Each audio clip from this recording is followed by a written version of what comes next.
जहरीले cough syrup से राजस्थान और मध्य प्रदेश में हुई मौतों के बाद देश भर में दहशत मच गई। कफ सिरप पीने से राजस्थान की राजधानी जयपुर में 6 बच्चों की मौत हो गई, जबकि मध्य प्रदेश में 14 बच्चों की जान कफ सिरप की वजह से चली गई, जिसके बाद देश के बाकी राज्यों में भी स्वास्थ्य विभाग की टीमें सतर्क हो गई।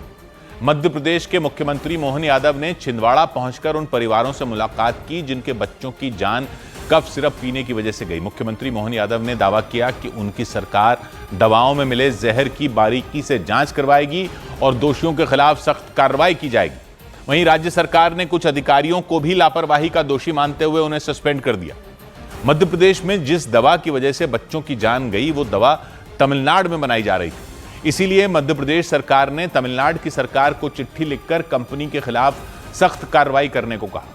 खबरों के मुताबिक कोल्ड ड्रिफ्ट नाम के कफ सिरप में DEG यानी डाई एथिलीन ग्लाइकोल नाम का केमिकल तय मानकों से ज्यादा मात्रा में पाया गया, जो बच्चों की मौत की वजह बन गया। और जहरीले कफ सिरप पर मचे हंगामे के बीच मध्य प्रदेश के मुख्यमंत्री मोहन यादव छिंदवाड़ा पहुंच गए। छिंदवाड़ा में ही सबसे पहले कफ सिरप की वजह से बच्चों की जान जाने की खबरें आई थी। छिंदवाड़ा में सीएम मोहन यादव ने एक ऐसे परिवार से मुलाकात की जिसने कफ सिरप की वजह से अपने बच्चे को खो दिया था। मोहन यादव ने काफी देर तक बच्चे के परिवार से बातचीत करने के बाद मां बाप को ढांढस बंधाया। मुख्यमंत्री ने दावा किया कि उन्होंने मध्य प्रदेश सरकार के ड्रग्स विभाग के कई अधिकारियों को सस्पेंड कर दिया। हमने ड्रग कंट्रोलर को हटाने का बताया है, डिप्टी ड्रग कंट्रोलर जिनकी जवाबदेही उनको सस्पेंड किया है, इंस्पेक्टरों को भी सस्पेंड किया। इसके अलावा तमिलनाडु सरकार से भी उस कंपनी पर एक्शन लेने की अपील की जिसकी बनाई दवा की वजह से बच्चों की जान गई। तमिलनाडु सरकार से कहा कि वो उस पर कठोर कार्रवाई करे और उन्होंने सारे प्रोडक्ट बंद कर दिए। कोल्ड ड्रिफ्ट नाम के जिस कफ सिरप की वजह से कई बच्चों की मौत हुई वो सिरप तमिलनाडु में बन रहा था। तमिलनाडु में श्रीसन फार्मास्यूटिकल्स नाम की कंपनी ही कोल्ड ड्रिफ्ट नाम का कफ सिरप बना रही थी। जांच में सामने आया कि सिरप में डायएथिलीन ग्लाइकोल नाम का केमिकल काफी ज्यादा मात्रा में डाला गया था। ये केमिकल 1% का 10वां हिस्सा यानी 0.1% से ज्यादा नहीं होना चाहिए, लेकिन जांच में पाया गया कि कोल्ड ड्रिफ्ट में ये 48% से ज्यादा था।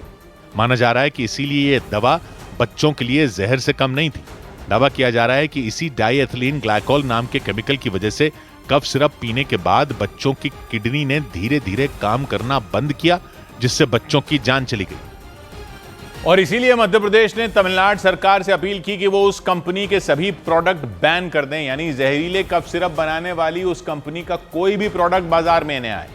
वहीं कई बच्चों की मौत होने के बाद भी पोस्टमार्टम नहीं करवाने के मुद्दे पर हंगामा खड़ा हो गया, जिसके बाद सरकार ने कफ सिरप से जान गंवाने वाले बच्चों के शवों का पोस्टमार्टम करवाने का फैसला लिया। छिंदवाड़ा में 2 साल की एक बच्ची के शव को पोस्टमार्टम के लिए भेजा गया।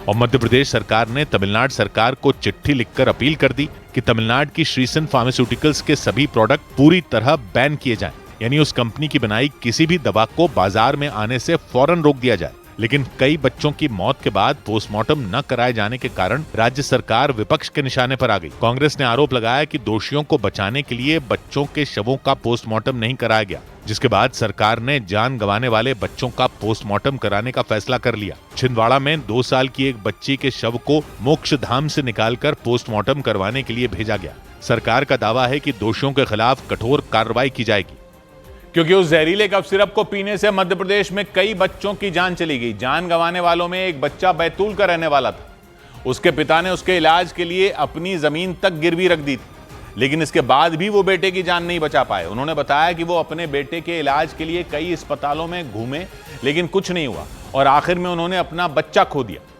ऐसे में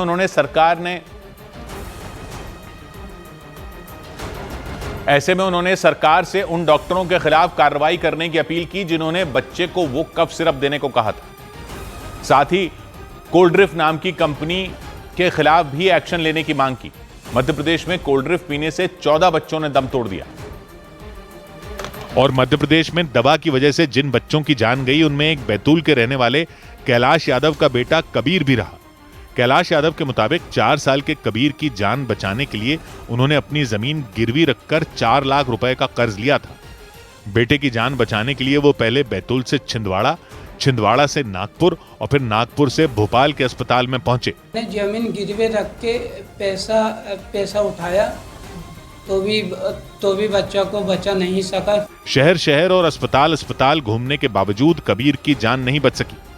कैलाश यादव ने बेटा भी खो दिया और जमीन भी खो दी, जिसके बाद कैलाश यादव ने सरकार से जमीन का कर्ज माफ करवाने की अपील की। जमीन गिरवे रखी गई है उसको मतलब कंपनी द्वारा मेरे को मुआवजा मिल। मध्य प्रदेश सरकार ने दवा की वजह से जान गंवाने वाले बच्चों के परिवारों को 4 लाख रुपए की मदद का ऐलान कर दिया। और मध्य प्रदेश की तरह ही राजस्थान में भी जहरीले कफ सिरप की वजह से हुई मौत से हड़कंप मच गया। कफ सिरप को लेकर बढ़ी चिंता को देखते हुए केंद्र सरकार ने भी निर्देश जारी किए और मामूली खांसी होने पर बच्चों को कफ सिरप न पिलाने की सलाह दी, जबकि स्वास्थ्य मंत्रालय ने देश के 6 राज्यों में 19 दवा कंपनियों की जांच शुरू कर दी। वहीं देश के सभी राज्यों में कफ सिरप की बिक्री पर खास निगरानी रखने के भी निर्देश जारी कर दिए गए। राजस्थान में केसन्स फार्मा नाम की एक कंपनी कफ सिरप बना रही थी। न्यूज़ 18 की टीम जब उस कंपनी के मालिक के घर पहुंची तो वो वहां नहीं मिले। दावा किया गया कि कफ सिरप पर बढ़े हंगामे के बाद से ही वो मालिक गायब हैं। राजस्थान के कई जिलों में दवाओं की दुकानों पर छापेमारी की गई। राजस्थान के कई जिलों में कफ सिरप की वजह से बीमार हुए बच्चों को अलग अलग अस्पतालों में भर्ती कराया गया। अकेले जयपुर में 6 बच्चों की मौत जहरीले कफ सिरप के कारण हो गई। राजस्थान में जिस कफ सिरप की वजह से हंगामा मचा वो केसन्स फार्मा नाम की कंपनी बना रही थी। केसन्स फार्मा के मालिक वीरेंद्र गुप्ता के घर जब न्यूज़ 18 की टीम पहुंची तो वो घर पर मौजूद नहीं थे। वीरेंद्र गुप्ता के घर पहुंचे इस वक्त वीरेंद्र गुप्ता, उनके परिवार के लोगों का कहना है कि वो इस वक्त यहाँ पर नहीं है। अब अंदर है या नहीं है ये पता नहीं। दावा किया गया कि कंपनी के मालिक वीरेंद्र गुप्ता दवा पर हंगामा मचने के बाद से ही गायब हैं। वो न तो फोन पर किसी से बात कर रहे हैं और न ही उनकी लोकेशन का ही पता चल पा रहा है। लेकिन शहर शहर मचे हंगामे के बीच केंद्र सरकार भी एक्शन में आ गई। केंद्रीय स्वास्थ्य मंत्रालय की बैठक के बाद सभी राज्यों और केंद्र शासित प्रदेशों को अहम निर्देश जारी कर दिए गए। सरकार ने साफ निर्देश दिए कि सामान्य खांसी होने पर बच्चों को कफ सिरप न दिया जाए, क्योंकि आमतौर पर खांसी अपने आप ठीक हो जाती है। दवा की दुकानों पर कफ सिरप की बिक्री पर सख्ती से नजर रखने के निर्देश दिए गए। केंद्र सरकार ने तय मानकों का पालन न करने वाली कंपनियों पर सख्त एक्शन लेने के निर्देश दिए।